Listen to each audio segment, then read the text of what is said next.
Welcome to another episode of Biz Money Talks with Tracey Bissett. I am your host, Tracey Bissett, a financial coach for young adults and entrepreneurs. We have another exciting guest today, Amy Vodarek, coach, speaker, and author. And I'm really delighted that Amy is joining us. She is the founder of Insight Edge Learning and Leadership, a women's leadership development company. And her mission is to be a catalyst for disruption for good by helping 1,000 women founders and leaders advance change in healthcare and service sectors to create a ripple of positive impact in our world by 2035. So certainly a highly ambitious mission. So welcome to the show, Amy. Thank you. Yeah, I heard that ambition. I'm like, oh, wow, did I say that? Okay, no, I'm just kidding. Absolutely. Yeah. Well, Thank you for having me. I'm really happy to be here. Excellent. And we're glad that you are here. And so I'd love for you to share a little bit more in your own words, a little bit about your background and about your business. Yeah, I mean, I'm definitely one of those accidental entrepreneurs. So I started out going to school for journalism because I wanted to be a reporter on world issues related to human interest stories. And quickly realized I couldn't write essays forever in my undergrad. And so pivoted and ended up in nursing because I still wanted to contribute some way to the world. And I worked for many years in nursing in pediatric critical care and public health, in home care, and then moved to academia and teaching in an undergraduate program and curriculum design. And from there, that's how I landed in this world of coaching. I went to a career development workshop weighing the options of PhD and staying in academia or something else. And the something else was vague, but I knew that there was something else. And in that workshop, it just became evident I wanted to do coaching and facilitation and working with small groups of people to help them go after their potential. And so that's how it happened. That's how I ended up here. So I was a side hustle for many, many years and launched into my own. Got to try it full time at some point, and I finally did about 5 years ago.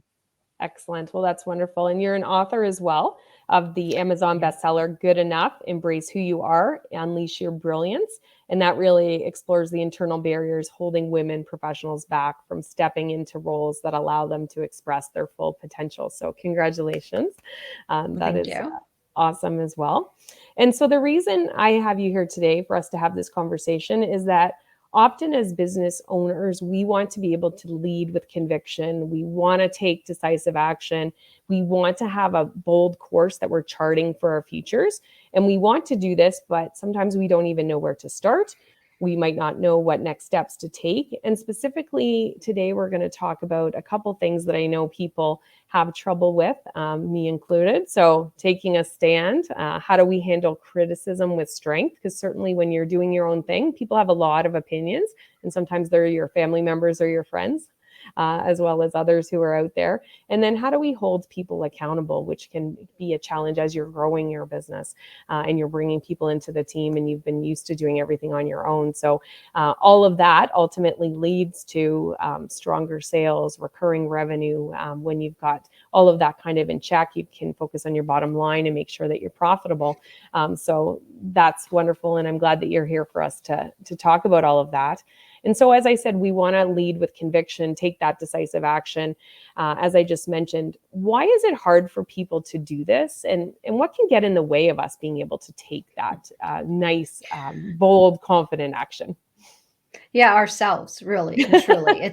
It's more often than not, it's us, and it's the internal chatter.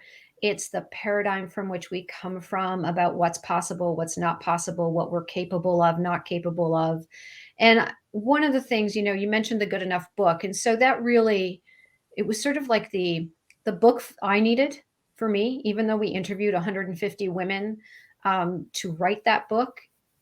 I've really felt the journey through that book of exactly does it take to feel good enough and go after what we want with conviction and stand for that. That book was a really deep exploration for me as I wrote it with my co-author Ann Day. And so the question that you're posing is like, really, the outside world, we can navigate for the most part, right? There's things that are going to challenge us to our core for sure. But it's our internal dialogue and belief system and the the things that we think, so often I've heard myself saying, wow, like I really thought I was past this in terms of my self-doubts or whatever. And then it just raises its ugly head again, just as I'm about to grow, right? I'm about to launch Mm-hmm. something new or come on StreamYard with Tracy. You know what I mean? Like that's when it raises itself up and then we have to manage it all over again. So I really think what gets in our way more than anything else are these either habits of being where we overextend and we please, or the inner critic, the feeling of I'm a fake, or I don't really know my stuff, and I'm not confident that other people are going to believe what I have to offer is valuable. Those kind of sort of inner chatter conversations that can really distract us. They distract us in our energy, and they take our attention away from being proactive to take the actions we need to take. So that's really what I think it is, actually. Excellent. And I know, because I certainly work with lots of business owners, of male and female, and it happens to everybody. Yep. Certainly, probably more pronounced with female business owners, but it's happening to everybody. If we want to become that leader that we desire to be, what are some first steps that we can actually take that people can take away right now in this moment to put into practice? Yeah, and let me just go back to one thing you just said, Tracy. So Mm-hmm. I specialize working with women entrepreneurs and leaders. However, I have many wonderful colleagues who are men. And the good enough thing, when that book came out, I had a lot of messages like, "Why not for men too?" And really, what it is I just focus that way. It's a human experience. I really Mm-hmm. believe that not enough is a human experience. So back to your question about leadership. So we read a lot about leadership like almost ad nauseum, Yes. right? Leadership is everywhere, Everywhere.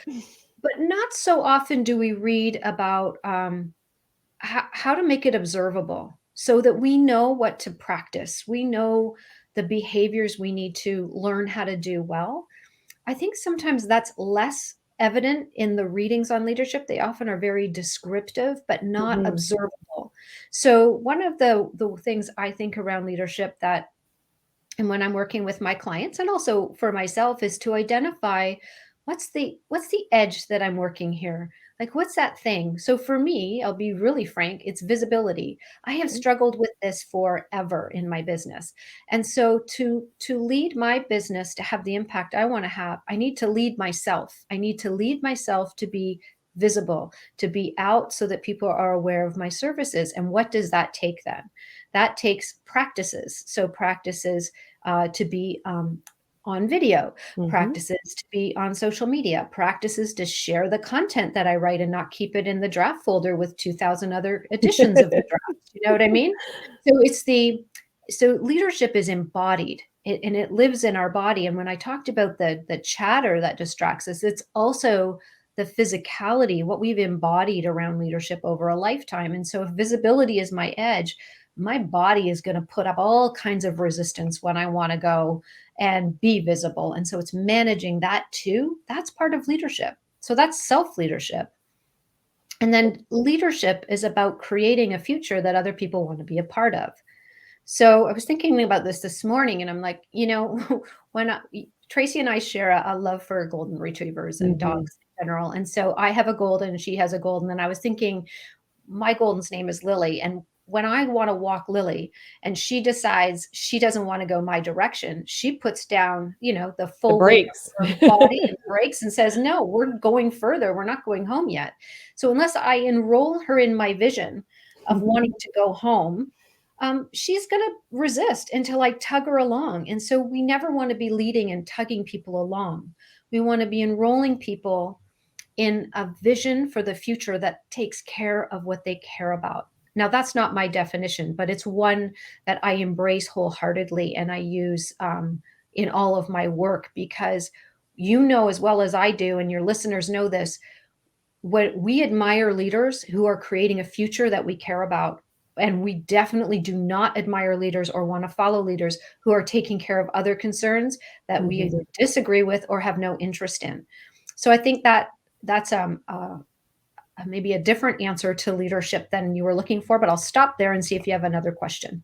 Well, I think it's great going back to the self-leadership first, what you talked about. So it's about thinking about what do we need to do? What do we know we're working on or want to strengthen? And for you, it's visibility. Everybody's going to have their own thing, but then managing ourselves to find out what are the practices we need to put into place and make those routines. So we have to do it scared. We have to do it whether we want to or not, because we believe in our mission and what we're trying to do with our businesses. So if we can't get that aspect handled, we're not going to be able to reach as many people with the work that we do. So I love that. Certainly, I know the same situation with my girl, Rosie Tiger Lily. So she's got Lily in her name too.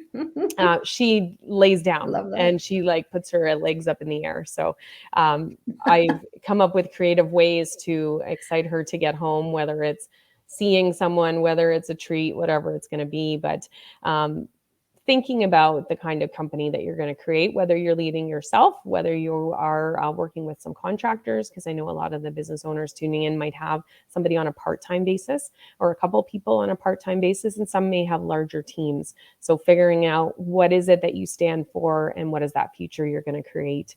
So I love that. But it starts with us, and we can't lead anybody else unless we're really leading ourselves.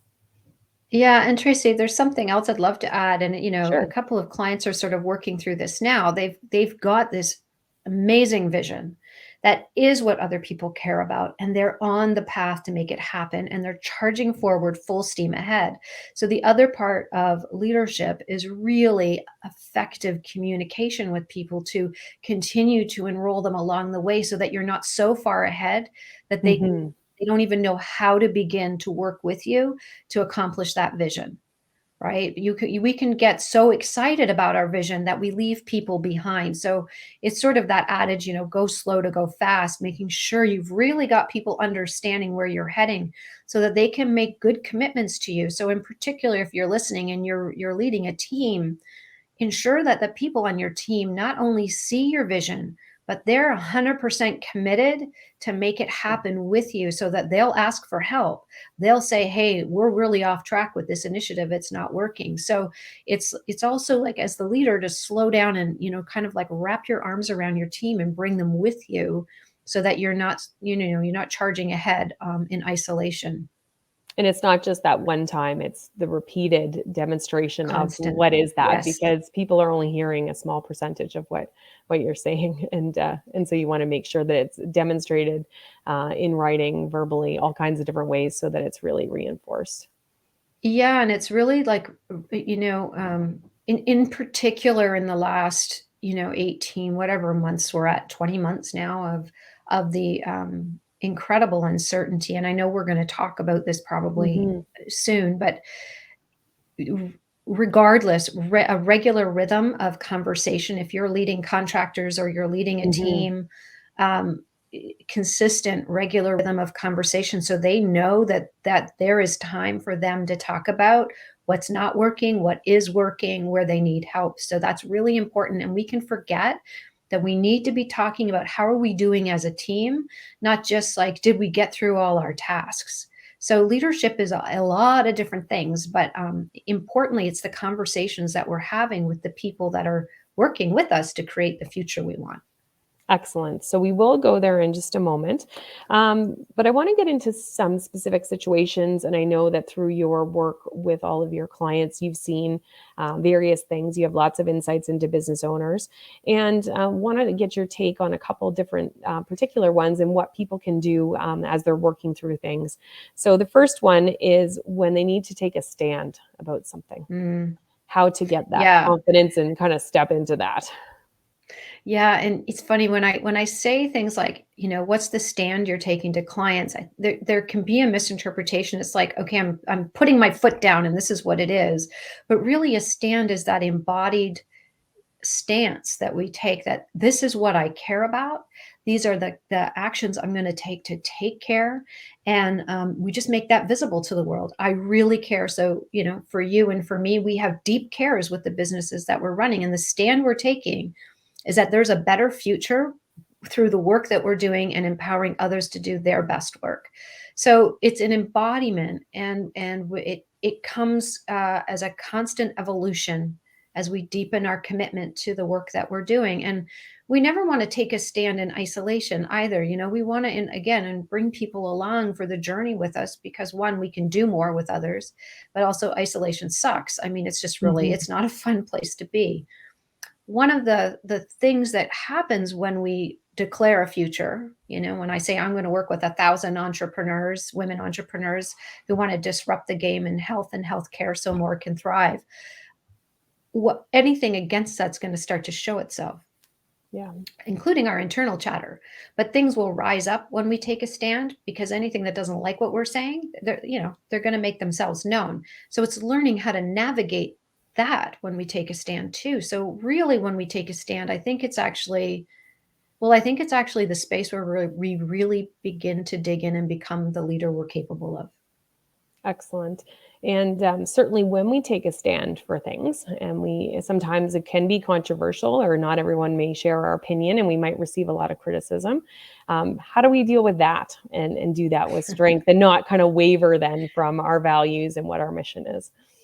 Yeah, it's hard. It can be really hard, especially if it's people that we really, admire and respect, who are saying, "Oh, I don't think you should do that. I Hmm. don't think that makes sense. That's not really the right. Why would you do that?" For instance, I mean, like many, I'll just say women entrepreneurs, and men too, of course, we often leave a space of a predictable income, of a space of advancement in our career, to go pursue this thing called entrepreneurship. And so a lot is going to rise up against us and say, you're nuts. Why are you doing that? So how do we handle it? Well, we handle it by really digging into to the care, to the why, to the sense of what called us to take this in the first place. And so every time we create a new offer through our business, or speak somewhere to share what we're doing, we need to tap back into that, because criticism will happen. And I got lots of criticism around the book too.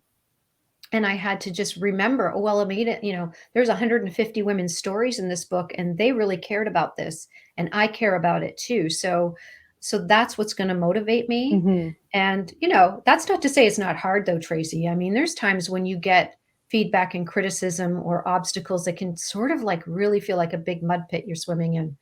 And it can take really a calling up of all you've got to get up and stay the course. And again, I would say, don't do it alone. So when you're getting criticism, find your trusted advisors, Yeah. find your close network of community who you can say, wow, this is really tough. I just need someone to listen. I don't need you to tell me what to do. I just need you to listen so that I feel like I'm not alone in this. So having that trusted community, I think, is so important. I have conversations pretty regularly with the entrepreneurs and business owners that I'm working with, and it comes up a lot around pricing. So I'm encouraging Yeah. them to revisit pricing, because I would say 85% of those that I Yeah. work with are not profitable in their businesses. And so the goal is to get to profitability and be able to support yourself, your family, your community, whoever you want to do, whatever you want to do with your funds. And then things will come up with well-intentioned and well-meaning friends or family members like, who do you think you are that you can charge this much? That's crazy. That's so much money. And all these things start coming up. But the important thing I remind people all the time is to take advice from people who are actually in the know. If people have no idea about your services and they don't know what's going on in the market, they're not really someone that can provide advice on it. And sometimes it means setting boundaries around, I love you. You're my parent, or you're my sibling, or whatever relation, or my friend, but I'm not going to talk about this part of my business with you. We're going to do all kinds of stuff Yeah. together, and we're going to spend time together, but we're not talking about this. This is off the table now. I think that's really insightful, Tracy, because I think the boundary part is key. And they don't come naturally. No. We have to actually take time and take stock of, wow, that really just tanked my energy, and I can't even focus on the things I was meant to focus on today now because of that sort of Mhm. derailing conversation I had, where someone's opinions were, so openly put on me. And yes, we can choose to accept it, not accept it, but there's the space between where it just feels really quite yucky. And Yeah. so having these boundaries to say, thank you very much. I hear that you have an opinion on this. I don't share your opinion. That takes guts and courage, and though you don't always find the words when you need them. So sometimes, No. I think, Circle I don't know back. about you, but like, yeah, exactly. It's like it sort of happens in hindsight. Wow, I wish I'd had a boundary in place. So then we start to think about what am I going to say next time so that we have it at the ready. When you know, most people Well-intentioned. offer their Yeah. well-intentioned, thank you. That's what I was thinking. Like they're not they don't even know the impact they're having usually when they say things like, or they care so much they don't want to see us fail, Yes. you know? Yeah. I think And that's really good and that goes advice. back to what you said about having the network where you can talk about these things, because Oh, when it's you're everything. in a Yeah. community where other people understand the exact same situation, you can have those kinds of conversations. So community is so important. Now, one other final piece before we move on to, as things are brightening up with the pandemic, holding people accountable, which is hard for everyone. How do Mhm. we do that, Mhm. and how can we even get started? Mhm. Yeah, I mean, it really comes down to, first of all, when we're asking people to do things for us or with us, are we being clear? So this is an area of breakdown with a lot of I'll speak a lot around my executives or women who have teams right now, because this is, Mhm. holding people accountable other than holding ourselves accountable shows up here. So when we are asking someone to do something, making sure they really understand the why and the context for what we're asking them to do. And I'm thinking of things not so much quick tasks like send this email Yeah. or do this thing, but when we're involved in a more robust project, asking them with a lot of clarity and making sure they understand the meaning of what we're asking for, what we're looking for, when we want it, what success looks like, what supports are available, how we can offer our help to them or who they can go to for help to fulfill what we're asking, the request we're asking. So we need to take care of that first. Otherwise, we're trying to hold people accountable who have said yes to do something and they're actually not even clear what they've said yes to. The other piece to holding people accountable is really listening for commitment, not just a yes. So, and this happens in organizations, I'd say fairly frequently, where Mhm. there's an overwhelm of project work, and so yes is the right answer, and so yes is the answer that's spoken, but the internal commitment is missing because they feasibly don't know how they're going to get it all done. So they say yes to appease and get them out of their way so that they can get back to work. And yet they're not going to make deadlines. Something's going to give because we can only do so much. So it's actually making sure when it comes to holding people accountable that we've checked in on capacity, that they're making a commitment that's actually sincere, that they know that they can follow through on. So there's a lot of conversation that goes to holding people accountable, and that's on us in the beginning. And then when they're missing deadlines, that's again, it's back to conversation. What's the missing conversation here that we need to dive into, because there's a pattern of you're frequently missing all these deadlines. So let's open it up and see what's missing here. Do you have more on your plate than you can manage? Do you need help? Are you just overestimating? Entrepreneurs are excellent at overestimating what they can accomplish in a day. I say that from my own experience, but also all the entrepreneurs I work with. We are eternally optimistic about how much we can accomplish, and I think it's the same in organizations. We think we can get so much more done. So I put the ownership back on us as leaders around accountability to have the conversations with other people and make sure that when we say we're holding them accountable, they've actually made a sincere commitment and have capacity and competence to do what we've asked them to do. Excellent. I love that. And firstly, you said be clear. So making sure all of Mhm. those points that you mentioned, and then Yeah, making sure that they've taken accountability for it, because you can't enforce it if they haven't stepped up to make right. that commitment. Uh, Yeah, yeah. so that's wonderful, and you've talked us all through that. So if you're watching live and you missed some of those finer points, you'll be able to catch the replay, because Amy had so many great elements for that. Now, we've talked about the pandemic. You've already started to give us some tips around as things brighten up. And it's certainly harder to be a leader right now than it was, say, Yeah, 2 years ago before the pandemic for came. sure. So, what have you been hearing from your clients that's working or not working? And what are some tips that you can share as we go into what's going to be another fall of uncertainty, certainly here in Canada, as we move forward? Yeah, that's a great question. And I'm going to begin with the word that you used, which is uncertainty, which I think is, it is the word that I hear most often is we don't know, we're aiming for this, but we don't know. And because a lot of my work is in healthcare, I'll speak a lot about the experiences of what I'm hearing here. We've got a very tired workforce in healthcare. Mhm. They've been running on fumes for a year, right? There was the adrenaline rush of the beginning, but then that quickly turned into there's no more adrenaline left, and we still have to keep showing up. Mhm. There's workplace dynamics that are beginning to reveal themselves. It's a tired workforce. And so you've got leaders who are trying to keep people on track, to still navigate ambitiously towards a brighter future. And yet the people that they are sharing this future with and wanting to enroll in the future are tired. And so there's this it's a really difficult situation in many ways, and yet there's this opportunity, right? So when you're leading in these spaces, and this is everybody, I think Mhm. everybody is tired to some degree. Hopefully the summer has brought reprieve for some of us. But so it's how do we stay ambitious, creative, and innovative for the future that we want, and navigate this sort of deeper fatigue, frustration, and wanting the future to hurry up and get here.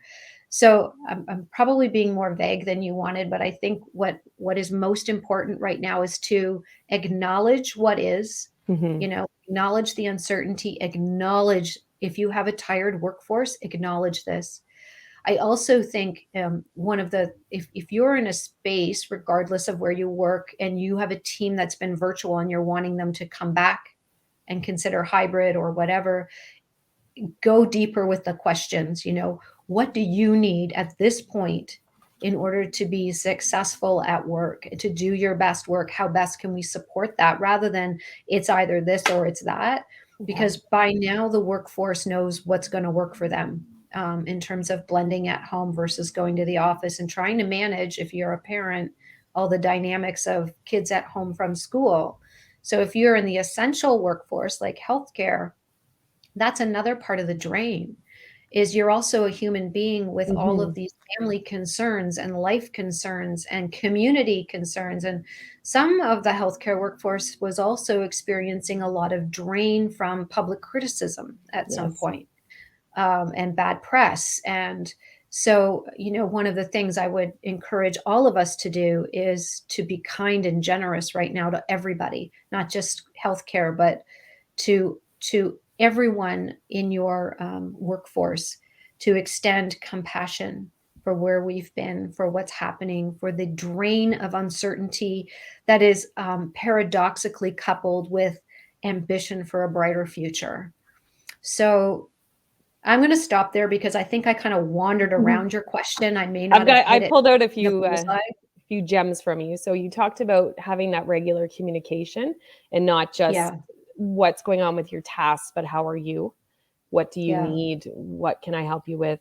Acknowledge this is a crazy time. I'm a professor at Centennial College. We just had a meeting this morning and we're still unsure about if we're going in next week because there's some things going to come out this week in terms of announcements. That Right. creates lots of uncertainty. Am I teaching online? Am I teaching in person? That brings with it lots of different things. The compassion and just realizing that you don't know everyone's situation and what's going on is extremely important. And everybody's got different things on their plate, and nobody can truly know unless you know them really well. So I think that that's really important, and just having that kindness extend to whoever we're dealing with, whether they be part of our team, a colleague, or just someone in our orbit. We don't know what's happening everywhere. Yeah, Brené Brown says something that I've latched onto, and so I'm not going to try to take it as mine, but she says making generous assumptions, making the most generous assumption you can of another person. And I think that just rings so true right now because we know what we've gone through in our own lives to get to where we are today and how we manage uncertainty and the challenges that we may have faced throughout the last year and a half plus. But we really don't know somebody else's That's full right. experience. And so, if I can think of many executives I worked with during the pandemic and had team members who wouldn't turn on their camera, for instance, or just we're missing details in meetings. And it's like, well, what's the most generous assumption you could make? And it's, well, maybe they have 3 kids, or maybe they have a senior parent, or, there's just so many things that are impacting people. So I think run with that, That's along with what nice. you pointed to: regular, frequent conversation, checking in, extending compassion, and making generous assumptions of other people. Wonderful. Now, you have a program coming up that you're working with people in Yeah. and women in. Yeah. And so I'd love for Yes. you to tell us about the Impact Incubator program, why you created it, who it helps, and what service you're providing, and what are the transformations that are happening in that program. Thank you for asking that question. I appreciate that. I'm so excited about this program. So I did group programs years ago and I loved them, got away from it, and I'm very excited to launch the Impact Incubator. And it's actually a program I created because of something that I needed, which was Mhm. at one point I really knew what I wanted and I could see the impact I wanted to have, but I just didn't have like I would not make my ideas and ambition the priority. There was always something more important. So it continually got shelved for the better time, the better place, when I'm more skilled, when I have more cash in the bank, whatever it was, the excuse. So this program is really to help women entrepreneurs and leaders in organizations who have a new idea for creating a service stream to come together in an intimate, small, intensive over 8 weeks to take that beautiful idea, to disrupt the status quo, to make an impact in the world for positive change, and work with this group in a small group coaching experience, where I'll be the guide, and we'll cover things like boundaries, visions, getting clear on the initiatives that are most important, rather than trying to do too many things. The only other thing I'll say is I cannot think, quite honestly, of a better time when we need people to activate their Mhm. visionary ideas. My goodness, like the climate report, we just have to. We need to get these visionary ideas into action. So if you're looking to get your idea into action, I really would love to hear from you and help you in the Impact Incubator. Excellent. And we're going to put the link for the program. I'll add it to the comments once we're wrapped Thank up you. live. It's going to be there. If you're catching us on YouTube, it's certainly in the notes that go with the video. So you can certainly get in touch with Amy there, which is fantastic. Now, before I let you go, what final tips do you have for business owners? It could be something that you've already mentioned that you want to make sure everybody's really taking away, or it might be something new that you want to introduce now that we've had this conversation. Mm, just one thing. Just You one know thing. what? I think was one thing. I think it's the thing that I go back to, and I'm going to say when times feel challenging, because I thought entrepreneurship was just going to be a fun ride when I first started it, and that's naivety, right? And you got to have that in the beginning. You need to have that, but as you get deeper into this game of entrepreneurship or leading, if you're in an Mhm. organization, when things start to get really hard and you start to feel like you're losing traction or you're not where you want to be, reconnect, make the time to reconnect to what you really care about. Like, make the time for Yeah. yourself. You might need some self-care, some reflective time, but just connect to that care, because that's where the soul of your business is, the soul of your impact lives there. And I think that's what I feel like sharing today, is just when things feel like they're just not going fast enough or in the direction you want them to go, reconnect to your care, and maybe have a conversation with a trusted friend or colleague about your care and your vision. Excellent. I love that. So certainly things are fun when you have your own business, but there's certainly lots of times of challenge. So Yeah. making that Yeah, time is no, there's sometimes lots of hard. fun. There's lots of fun, but I think, I don't think people tell you everything that goes with entrepreneurship, because otherwise we wouldn't do it. That's right. Well, that is excellent. So it's been such a fun conversation with you today, Amy. We know what you're working on right now with the Impact Incubator program. And Yeah. certainly, as I mentioned, we'll put the link there so interested people can reach out, which is wonderful. What's the best way for people to reach out to you generally? I'd say either on LinkedIn, connect with me on Mhm. LinkedIn, let me know that you saw me here with Tracy, and or email amy@insideedge.ca. Both work. Perfect. Well, that is wonderful. I know I'm taking away so many great points.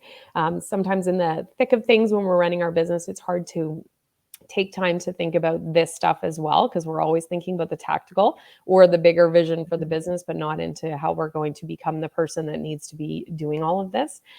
So I think that that's fantastic. But a couple points that really resonated for me were about being super clear. Having those generous assumptions, as you talked about, and giving people the benefit of, I don't know exactly what's going on, but I know that everybody's having a challenging time, and that it all starts with us. So if we're not leading ourselves, it's going to be pretty challenging to be leading others and having them follow us on this vision and this path that we have. So thank you so much for joining us. It's been fantastic. Before we end off today, I want to invite all of the entrepreneurs who are listening to join us for the live financial training we have for business owners, our entrepreneurial peace training. We are kicking things off on September 20th. It's a live 5 days of free training to help you financially as a business owner understand the differences between profit and cash flow, do some cash flow forecasting. We're going to dig into the pricing, the emotional side, as well as really the technical with the mathematical part, navigating money stakeholder conversations, which gets into boundaries at times like we talked about today. And would love to see you join us there. We kick things off, as I said, on September 20th. You can get registered at bizpeace.com. And Amy joined us in one of our prior trainings. And so I'd love to hear your insights on that. That Oh you yeah, share I with was those just listening. waiting for a moment to jump in because I've done it. I've done it twice. The second time I didn't get to everything, but I have I immediately put into action, and I think that's what I love about it's so generous of you to offer this program for free because I immediately put into action several of the things you taught. Like right away, I could go in and do something. So it's highly valuable. I really recommend. I'll probably join it again. Excellent. You are very welcome to join us. We would love Thank to you. have you, because just like anything, there's some pieces you hear, and then there's other pieces you can't take it all in. So we can Exactly. always learn one new thing a day, and that's the same with leadership. That's the same with our finances as well. So thank you so much, Amy, for joining us today. It was an absolute pleasure. Thanks for having me, Tracy. I consider you one of my trusted advisors too. So it's just a pleasure to be here with you. Well, thank you. And for all of you who've either joined us live or you're catching us on the replay, thank you so much. Thank you, Lisa Mitchell, for the great shout out. She loves seeing us Oh, here hey, Lisa. together. So that is wonderful. And until next time, take good care and stay financially fit. Bye.